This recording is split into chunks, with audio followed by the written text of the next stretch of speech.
An ideal diode offers zero resistance in forward bias mode and infinite resistance in reverse bias mode. बरोबर. आता काय दिले बा, what are the values of current flowing in each of the following diode circuit X आणि Y असं दोन circuit दिलेत respectively. पहिल्यांदा तुम्ही एक्स ड्रॉ करा.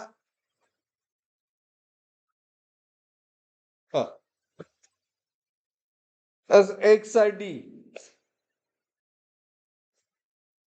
एक्स साठी ही साईड पॉझिटिव्ह आहे आणि ही साईड निगेटिव्ह आहे. मग दोन्ही डायोड काय आहेत? दोन्ही डायोड फॉरवर्ड बायस आहेत. विचारले काय? आणि करंट, करंट साठी आपल्याला पहिल्यांदा काय पाहिजे हे कळतं तुम्हाला? प्लस D1 ट्रायंगल कुठल्या साईडला आहे? पॉझिटिव्ह. हे दोन्ही साईडला करंट फ्लो होतोय. तुम्ही तुमच्या वहीमध्ये असं केलं चालेल, दोन्ही साईडला करंट फ्लो होतोय म्हणजे क्वेश्चन मध्येच असं केलं चालेल. दोन्ही साईडला करंट फ्लो होते म्हणजे आपल्याला फाइंड करायचं आय एक्स. मग आर एक्स काय येणार? हे दोन 4 आणि 4 काय आहेत? सिरीज मध्ये काय पॅरलल? पॅरलल. मग दोघांची व्हॅल्यू एकच आहे. म्हणजे एक्स सर्किट, मी एक्स सर्किट घेतो. एक्स सर्किट, एक्स सर्किट साठी आर एक्स किती येणार? आर बाय एन हा फॉर्म्युला अप्लाय होतोय. It is a 4/2. How much? 2 ohm. मग करंट आय एक्स किती येणार बाय ओम्स लॉ?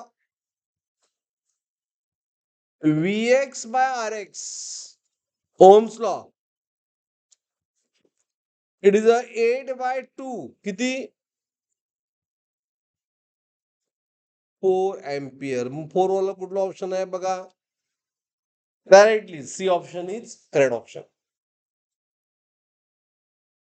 बरोबर. तरी जो आपण दुसरं एक सॉल्व्ह करू, दुसरा ऑप्शन म्हणजे 2 यायला पाहिजे. कळालं सगळ्यांना?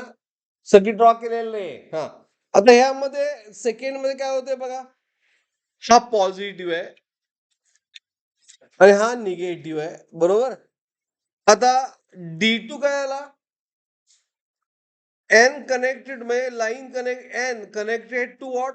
प्लस, म्हणजे ह्यातून करंट हा रिव्हर्स बाय झाला. आता एवढाच, म्हणजे ह्यातून करंट फ्लो नाही तर सर्किट आहे आणि कशी कम्प्लीट करा current path? This current with complete path like this. म्हणजे ह्यात मध्ये व्होल्टेज 8 आहे आणि रेझिस्टन्स किती आहे? 4. त्यामुळं आय वाय सर्किट साठी इझी. आय वाय कारण D2 रिव्हर्स बायस आहे. It is VY upon RY. म्हणजे इट इज VY किती आहे? 8 upon 4. It is why circuit साठी.